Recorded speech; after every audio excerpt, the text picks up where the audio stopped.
What's up, beautiful jellyfish? It's Tracy. Thank you so much for taking the time to watch my video. Today I'm going to be doing a video for you guys talking all about the modern ban list updates, which just came out. I'm filming this the day after on Saturday. I'm going to post this on Sunday, but they just came out recently. I will link them down below. But the two biggest changes that you need to know in modern is that the card Summer Bloom is now banned and the card Splinter Twin is now banned.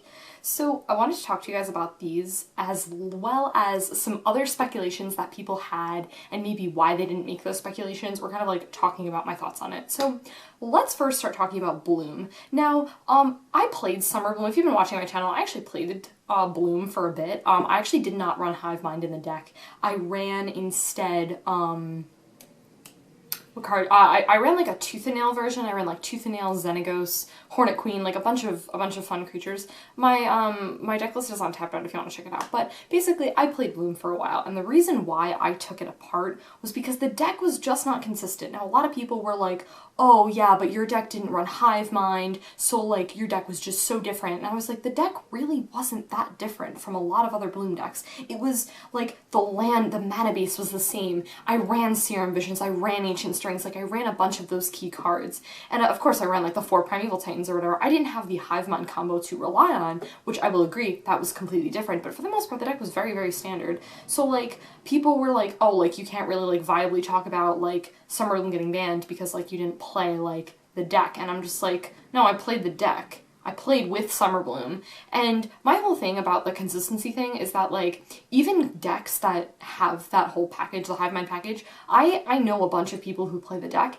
and like a bunch of people just don't do like it's a very inconsistent deck. And like, because sometimes you just draw your cards, or someone plays like hand disruption cards. They disrupt it, and everyone's like, oh, it kills you on turn 2. I was like, you legitimately do not understand that you have to have a perfect hand for that. Like, it is so, like, you have to, like, and given, you can mull in 5 in this deck and still win. There's a lot of decks that you can mull 5 with and still win. Like, it's very possible, like, but it's a deck that a lot of people are like, oh, the deck is, like, super, you know, like, crazy, you know, consistent. I'm like, the deck is really not that consistent. I'm someone who played the deck and someone who knows the deck very well and someone who also knows the Hive Mind version of the deck. It is a very inconsistent deck. So it kind of bothered me when people were like, oh, the deck is so overpowerful. I look at it and I say, you could theoretically say the same thing for a deck like Infect or Goryo's Vengeance. And those are 2 decks that I've actually been paying attention to recently because I'm watching Star City Games Cincinnati right now, which is one of the most recent, I think it's the most recent open. It just got really bright outside. Okay.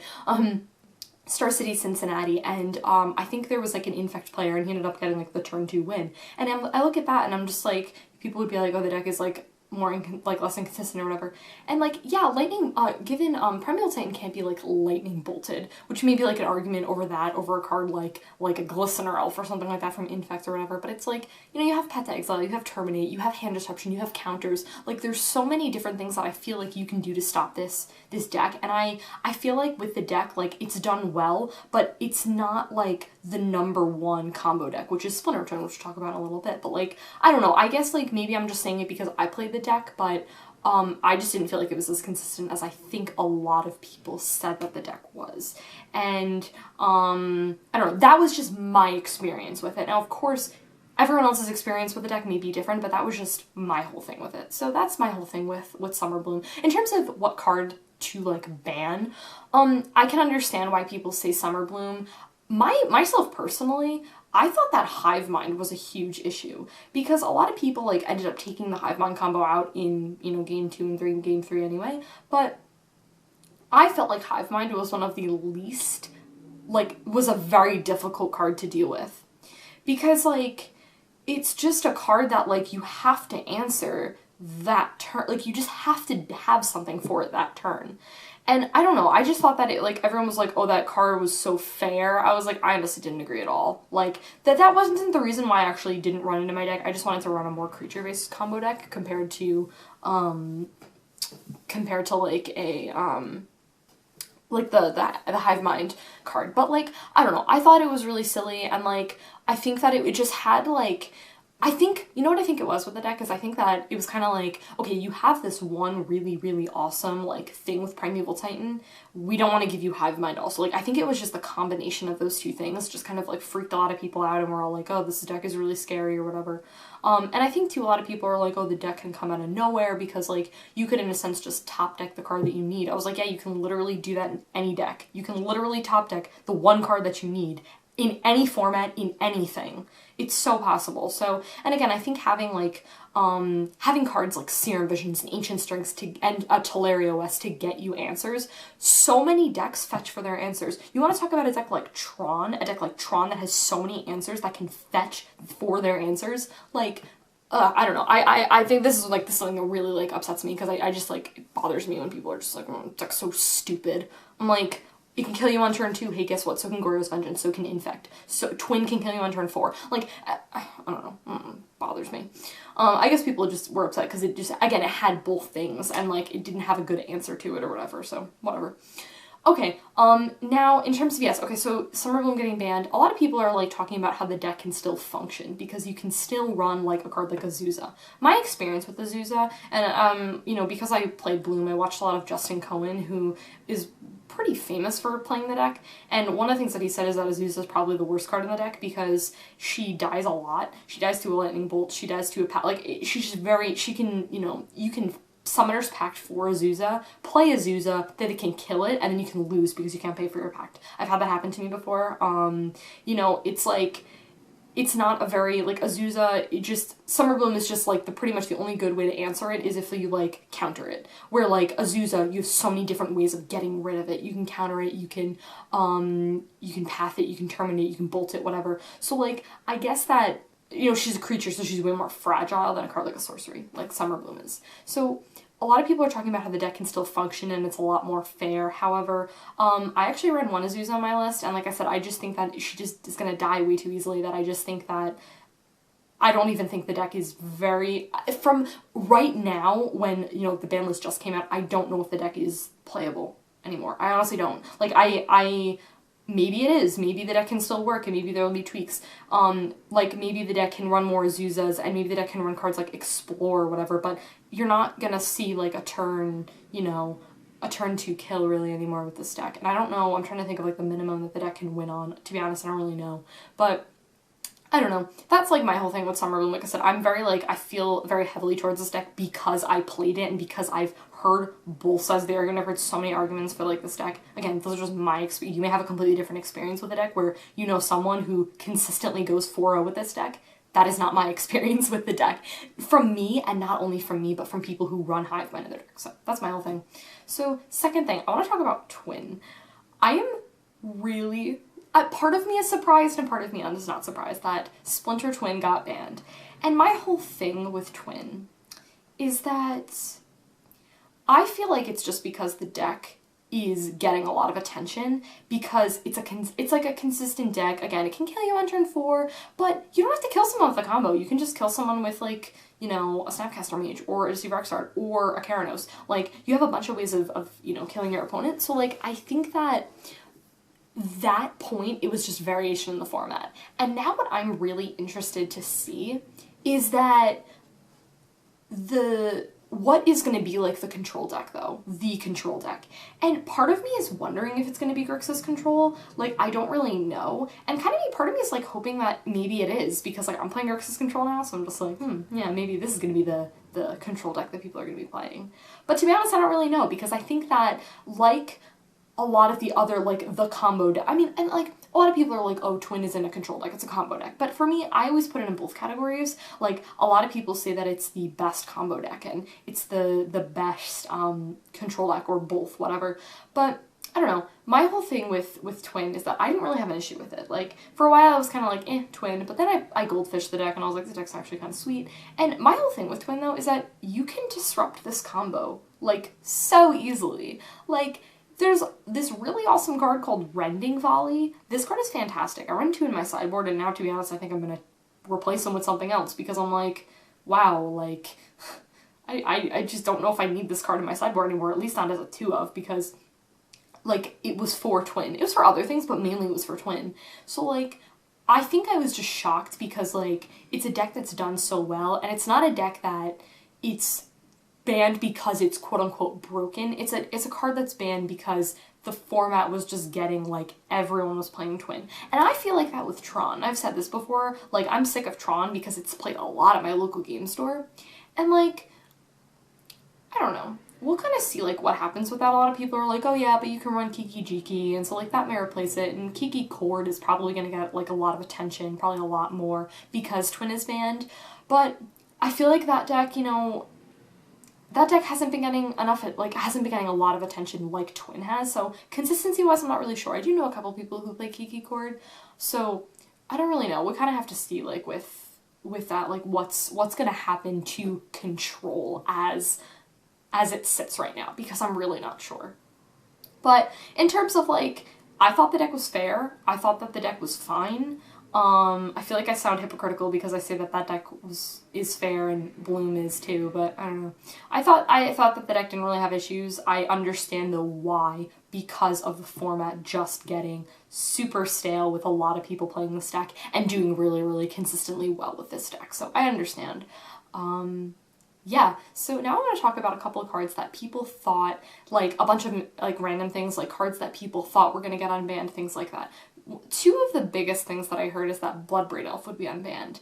Now, here's the deal, is a deck like Jund does really well, and it's one of the top aggro decks. It's a fantastic deck. You run sweet cards, you have access to amazing removal. You have cards like Liliana the Veil, Tarmogoyf, Scavenging Ooze, Terminate, Culligan's Command. You have access to so many Kitchen Finks, so many good cards.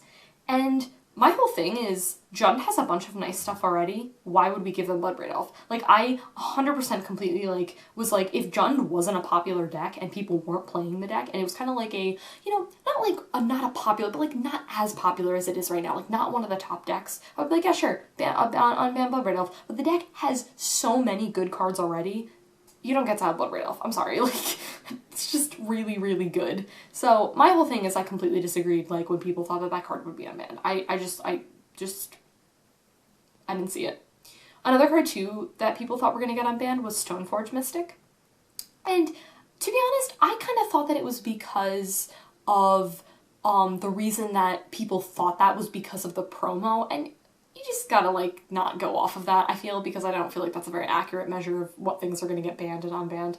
But, a lot of people were speculating it, and, like, I don't know, my whole thing is, like, Stoneforge Mystic is big in Legacy, so, like, it could have just been, like, a thing for Legacy, and my guess is that that's why the promo exists, is for, like, a format like Legacy where they play Stoneforge Mystic. But, I don't know, like, I could understand, just got really bright again, I could see Stoneforge getting unbanned, but someone said that Batterskull would have to be banned then. And I feel like that kind of, like, doesn't, like, I don't know. I feel like that's a weird thing. It's like you unban one card to, like, ban another. I think it's just really, really weird, because let's be real here, Stoneforge Mystic, like, Batterskull, like, is super, super good. Like, yeah, I'm not that familiar with Legacy, but, like, yeah, no, I know that that was a thing that existed, and it's a thing that exists. The guy that I used to date played, like, that deck in Legacy, and it was, like, really good. So, yeah, like, I don't know. I feel like it would definitely be, like, a cool thing if Stoneforge Mystic was unbanned, but I don't know, maybe it's just me, but, like, maybe it was like, oh, we just hurt two decks that, like, let's just kind of, like, chill for a bit, and, like, we'll see how it hurts see what it does to the meta, and see what it does to the format, and then we'll kind of go from there. And maybe I could be totally wrong. Maybe, like, I'm not really too familiar with ban lists up until this one. I haven't paid attention because I haven't been into competitive Magic. So, like, maybe it was like, let's just kind of see where this goes, and then we'll kind of talk about, like, what decks are coming up. Also, I did want to talk to you guys about, in this video, about a new deck that has been coming up and popping up recently, and that is the Eldrazi Control deck. When I saw this deck, I was like, this deck is bad. How does this win? And I actually, like, one of my friends built it, and I was watching it at Star City, Cincinnati, and I was like, wow, this deck is actually really cool. And like I said, I'm a fan of homebrews, and I'm a fan of when people want to do different things in the format. Like, to a certain extent. Like, let's be real here, there's some things that have happened that people, like, no, it's just not good. But like there's some things, like some decisions that are made where it's like pretty cool. And this deck is really sweet because you run cards like Thoughtseize and Inquisition, which is just fantastic. Those are great cards to begin with in like basically any deck. So you run those cards, and like then you, not only on top of that, but like the fact that you run like a card like Oblivion Sower and you get lands. It's a weird version of Tron, but I actually kind of like it, and I for a while I was like, this deck is weird, I don't like it, I don't think it's good. And then I played against it, and then I watched it in action, and I was like, this deck is actually pretty good. I also have a really rough matchup against it because I'm a deck that runs fetch lands. I don't run like 8 fetch lands. I think I run 6 right now. I think 6 is what I do. I need to get more, but yeah, it's just kind of like, I don't know. Well, what was I talking about? Oh, the Eldrazi deck. I totally lost what I was talking about for a sec. So yeah, the Eldrazi deck. So yeah, it's actually pretty sweet. Like I said, I think it's a cool type of deck, and I've seen a couple variations of it, but I think that it's definitely a deck that I think it's pretty cool. I don't know like how much it's gonna stick. I don't know like how well it's gonna do. I don't know if it's ever gonna be a top deck, but we'll kind of see. We'll kind of just, we'll see like what happens. And like that's the whole thing, is I think that the format's like changing, and I think it's a good thing. I think that when people make like decisions like that and build a deck, like I think that's really, really cool, and I think that's really important. And again, I think it helps the format from not becoming stale, which is why I think that Twin was ultimately banned, was to keep the format from getting stale. Wizards was tired of seeing all these people coming up with combo decks. Also too, I think one more thing with Splinter Twin is that when you look at like combo decks, like the guy that I'm dating right now just built eggs, and like when you look at a deck like that, it's very much like, it's a combo-based deck that you need to like, you're doing a bunch of different things. Twin is like, Deceiver Exart, Twin I kill you. Like, it's literally so straightforward that it's like, maybe like that was the reason too, that like, if you're gonna combo, it should be maybe a little bit harder and not as linear. And I think that's maybe like a fair thing. Like a deck like Bloom is like a combo deck, and it's a very, very complicated deck. It is one of the hardest decks. Well, it's not really going to be in Modern anymore, probably, maybe, I don't know. But like, it's a deck that is so like, you have to know what you're doing to play this deck. A lot of people can't pick up Bloom Titan and just play it. You have to have practice with the deck, and you have to know what you're doing. A deck like Splinter Twin, anyone can really pick up, so maybe like that was the reason too. The deck was just so like, I don't want to use the word like easy, because like playing a control deck too can be like very difficult, but like, I don't know, I think it's like, it's an easier combo than like other combos in the format, basically, like a deck like Primeval Titan. So yeah, that was pretty much it. I made you an updated version of this when I hear more people, when I hear everyone's feedback and stuff like that about this stuff, but I really want to hear your feedback. Again, this is all my experience with it. If you disagree, that's totally fine. People are allowed to have opinions, and like, this is my experience with these decks and what I've seen. So, because I feel like I'm gonna get a lot of like flack, like, oh, Bloom Titan's still dumb, and I'm just like, okay, like that's your experience with it, this is mine. So yeah, alright guys, that was it. I'm gonna head off to the Oath of the Gatewatch pre-release. I have legitimately not looked into the set at all. I have no idea what cards are gonna be in it, so it'll be a fun adventure. I'm going to the pre-release tonight. I'm really excited. If you guys go to the pre-release, or which by the time I'm posting it, it's gonna be like all over, but I hope you guys pull really awesome stuff. Crossing my fingers that I open up an expedition, like crossing our fingers. That would be like magical if I did that. That would be super A+. So yeah. Alright guys, talk to you guys later. Bye.